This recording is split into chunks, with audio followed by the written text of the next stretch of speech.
Hi everybody, it's Dandruff with your news cartridge for Tuesday, November 1st, 2016. Welcome back from the long weekend. I hope you had a wonderful, safe, happy Halloween, but we're going to get right into it this week, being the last week for the production of the Wii U. They'll still be sold for quite some time, but it's a sure sign to make way for the Nintendo Switch. And some financial analysis of Sony has revealed sales of the PS4 console are down by just under 11%. However, sales of the PSVR are through the roof, and Sony's saying they are on track. In other Sony news, they're aware of an issue with Everybody's Gone to the Rapture, one of the PS Plus games for October. Some users are getting the error of this item not available right now. Sony is working quickly to fix this.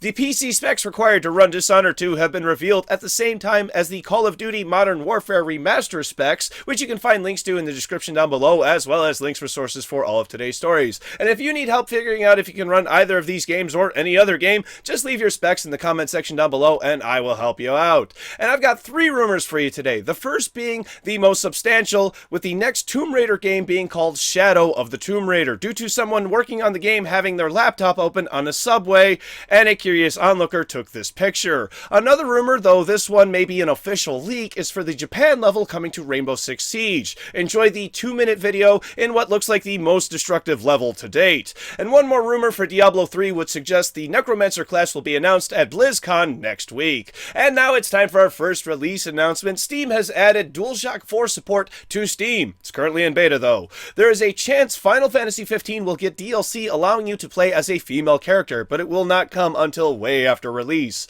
EVE Online has a new trailer out which highlights the game going free to play 2 weeks from today. In a tweet, Sega revealed they are making a new arcade machine for Daytona, USA. Routine is coming to PC and Mac, and it's a horror survival game, you know, because we don't have enough of those already. Driveclub has added 15 new tracks for free as part of its final update, and the Falskaar mod for Skyrim, which adds a bunch of unofficial content to the game, will not be coming to PS4. It will be coming to Xbox One and PC. Finally, for teasers, stop by GameStop in the US or Game in the UK to pick up a free Genesect, a Pokemon who has an attack that changes type depending on what item it's holding. Just when I started praising EA for changing their tune and being friendly to customers, they pulled some dumb shit over the last month and it came to light over the weekend. Find out what next on News Cartridge.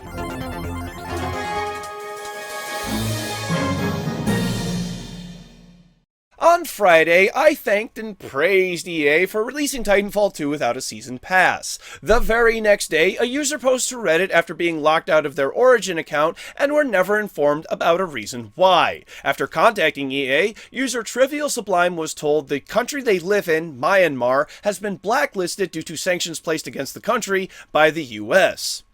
There is a problem with that, though. The sanctions were lifted almost a month ago, so there is no reason why now gamers can't have access to the things they paid for. EA says they're currently working on fixing this issue, but given the problem they're fixing doesn't exist, I can only wonder what they're actually doing. Another user has come forward claiming roughly a month ago they were denied access to their Origin account for living in Iran. Now, it's true that Iran is a country the US has sanctions against, but there's a possibility EA could apply for an exemption but haven't done so.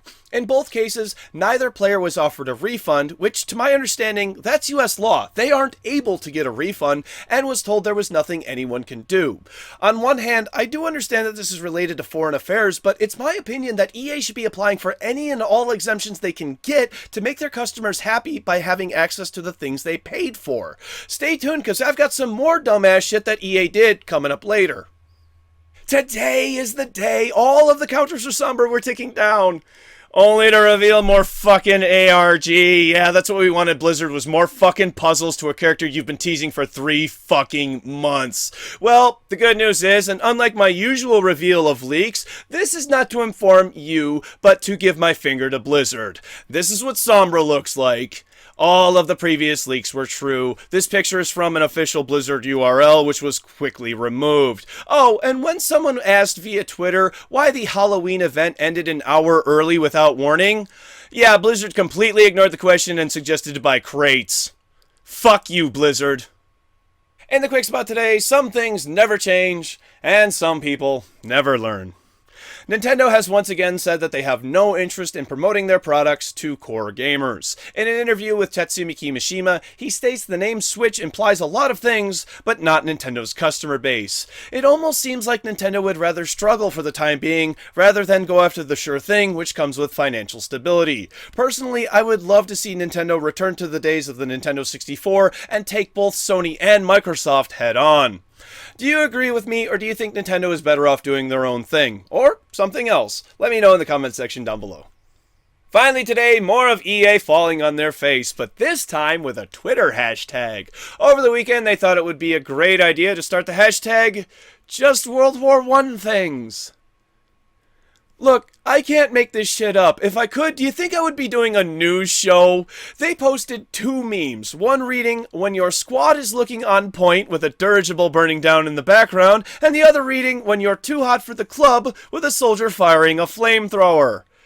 Both obviously in poor taste. Shortly after, the tweets were removed and an apology was issued saying they did not intend on showing disrespect to World War I. Look, war is not fun. Yes, playing war video games is fun, but that's because we're playing pretend. Had their hashtag been something like just Battlefield 1 things, I don't think they would have suffered the same backlash because they're referencing the game and not the war itself. Come on, EA, you were doing so well, and in one weekend, you fucked everything up. You guessed it, it's time for tomorrow's game releases. For PC, Hack_me, Darkness Ahead, Slap the Fly, Grim Dark Legacy, King Machine, Florencia, Political Animals, Shotforge, Whack-A-Vote, Hammering the Polls, and What the Heck, Dude? For Xbox One, Earth's Dawn. Thank you very much, everybody. This has been News Cartridge. I am Dandruff. I will see you tomorrow, and I think I'm failing my marine biology class. My grade is below sea level.